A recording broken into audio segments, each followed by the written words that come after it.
Sopir truk mengantri berhari-hari untuk mendapatkan bahan bakar minyak menjadi pemandangan yang kerap terjadi di ibu kota Papua Selatan.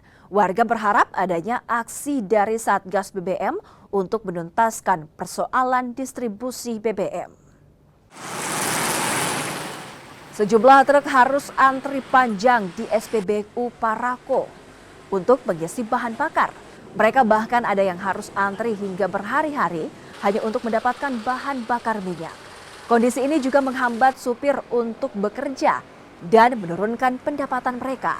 Para supir berharap Satuan Tugas BBM dapat mengatasi distribusi BBM agar kembali lancar. Salah satu supir truk bilang mulai antri sejak subuh dan membeli BBM secara eceran yang harganya jauh lebih mahal agar dapat beroperasi setiap hari. Bisa ditegaskan lagi supaya jangan kita artinya sampai menumpuk begini, ya mulai ditertibkan lagi bagaimana, gitu aja.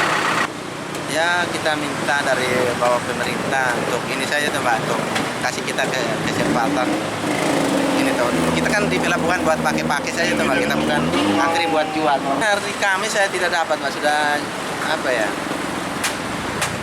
Sudah siang tidak dapat. Kita kan pakai untuk di pelabuhan itu Mas. Jadi saya gara-gara tidak dapat saya pulang. Jadi baru antri lagi nih beli eceran di jalan tuh Pak.